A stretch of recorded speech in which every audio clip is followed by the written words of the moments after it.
আমি ভেবেছিলাম এই ভিডিওটা আমি পোস্ট করব বাংলাদেশ ওয়েস্ট ইন্ডিজের ওয়ানডে খেলার, যেটা সুপার ওভারে গিয়ে বাংলাদেশ হেরে গেল।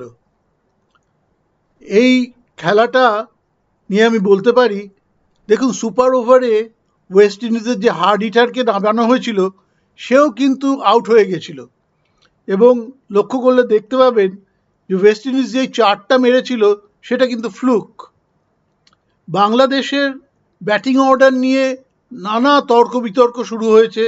তাদের ইউটিউবার, তাদের ক্রিটিকরা বলছে একে কেন নামানো হলো, ওকে কেন নামানো হলো না।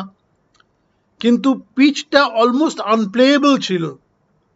আর তবে একটা কথা সত্যি, যে দুটো ওয়াইড আর একটা নো বল পেয়েও সেটাকেও কাজে লাগাতে পারেনি বাংলাদেশ।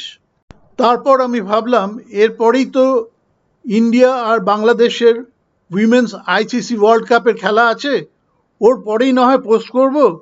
কারণ আশা করা যায় যে ইন্ডিয়ান টিম বাংলাদেশের টিমকে ধুয়ে দেবে। কিন্তু দুর্ভাগ্য, সেই খেলাটা বৃষ্টির জন্য অ্যাবান্ডন্ড হয়ে গেল। ইন্ডিয়ার অনেক ইউটিউবাররা তাদের ইউটিউবে পোস্ট করছেন যে ডিএলএস মেথডে ইন্ডিয়া জিতেছে, কিন্তু তা নয়। খেলাটা কিন্তু এক পয়েন্ট করে ভাগাভাগি করে নেওয়া হয়েছে। তবে একটা কথা বলতেই হয়, আর বাংলাদেশের ক্যাপ্টেন নিগার সুলতানা জ্যোতিকে প্রশংসা করতেই হয়। উনি প্রেস মিটে এসে বলেছেন ইন্ডিয়া অসম্ভব ভালো টিম, ওদের হারানো সত্যিই দুষ্কর। এটা খুবই সত্যি যে ইন্ডিয়ার ব্যাটিং লাইন আপ দুর্ধর্ষ। তবে ইংল্যান্ডের এগেনস্টে কিন্তু ইন্ডিয়ার ব্যাটিং লাইন আপ ফেল করেছিল টু সাম এক্সটেন্ট। তবে বোলিং কিন্তু আমার মনে হয় যে খুব যে ভালো হচ্ছে তা নয়। তিনটে ম্যাচ যে হেরেছে তার মধ্যে দুটো ম্যাচে কিন্তু ইন্ডিয়া প্রচুর রান করে হেরে গেছে।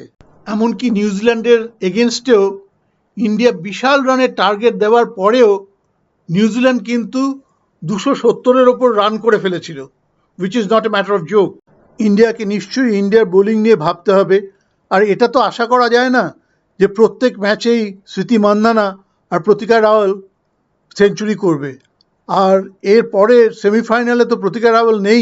বাংলাদেশের সঙ্গে ম্যাচটা বৃষ্টিতে ধুয়ে না গেলে আশা করা যায় যে ইন্ডিয়া 10 উইকেটেই জিতত 27 ওভারে। এবার আসি বাংলাদেশের ক্রিকেটের ধারা বিবরণী নিয়ে। ওনাদের একজন ভাষ্যকার আছেন, ওনার নামটা আমার ঠিক মনে নেই, ওই কীরকম যেন আজকে রাস্কেল নাকি একটা নাম। যাই হোক, উনি বারে বারই একটা কথাই বলেন যে আমরা তো ইংল্যান্ডের সঙ্গে ম্যাচটা জিতেই গেছিলাম, ভারতের নারী আম্পায়ার কেন আউটটা দিলেন না তার জন্যই আমরা হেরে গেলাম। ভারতের নারী আম্পায়ার এই কথাটা না বলে যদি খালি বলতো আম্পায়ারের জন্য হেরে গেলাম, তাও না হতো। কিন্তু ভারতকে যে করে হোক দোষারোপ করা ওনার একটা হ্যাবিট। আর এর জন্যই বোধহয় অনেকেই কমেন্ট করেন আপনার কথা শুনতে ভীষণ ভালো লাগে। উনি কিন্তু প্রচুর ভুল ধারা বিবরণী দেন। আর আরেকটা জিনিস বলছি, উনি বকে ভ বলেন। উনি অনেকটা এরকম বলেন, বল নিয়ে চলেছেন, সপাটে ঘুরিয়ে মেরেছেন, বাউন্ডারি বাউন্ডারি।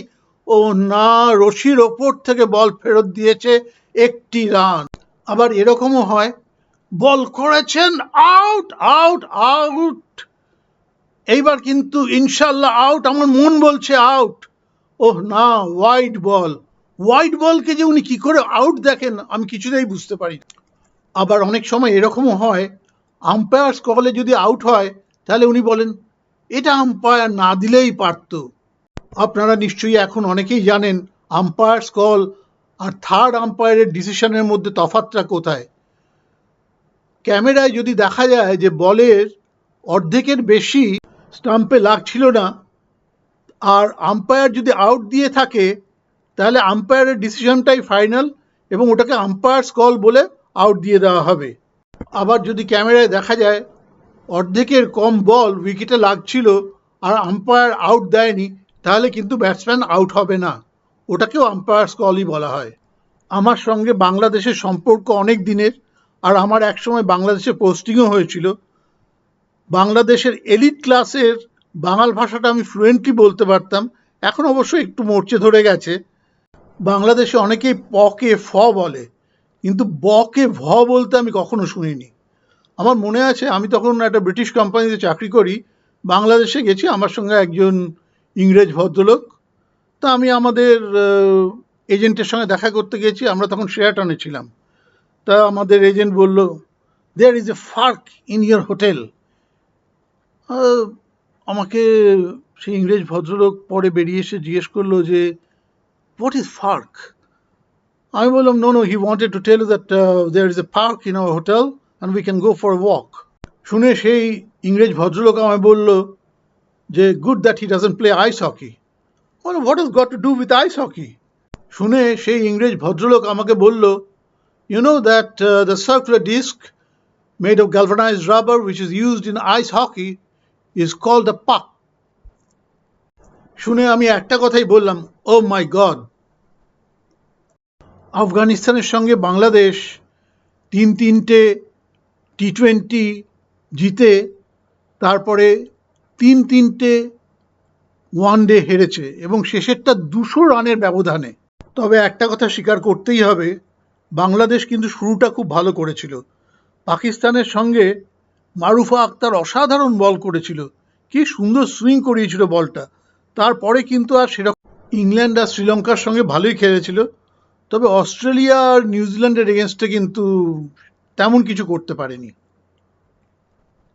বাংলাদেশ ওদের খেলার থেকে যতদিন না ইনশাল্লাহ, দুয়া, যদি আর অজুহাত বাদ না দেয়, ততদিন ওদের খেলার কোনো উন্নতি হবে না। আর ইন্ডিয়াকে শুধু শুধু হিংসে না করে ইন্ডিয়ার থেকে যদি কিছু শেখার থাকে তাহলে সেটা শিখুক। আমি তো বরাবর ইন্ডিয়ার বাংলাদেশ যদি খেলা হতো তাহলে আমি ইন্ডিয়াকে সাপোর্ট করতাম, আদারওয়াইজ অলওয়েজ বাংলাদেশকে সাপোর্ট করতাম। কিন্তু এখন আর করি না। ইন্ডিয়ার অস্ট্রেলিয়ার ম্যাচের পরে বাংলাদেশ যা করেছে তাতে সত্যি সত্যি বাংলাদেশের প্রতি আমার সমস্ত ভালোবাসা চলে গেছে।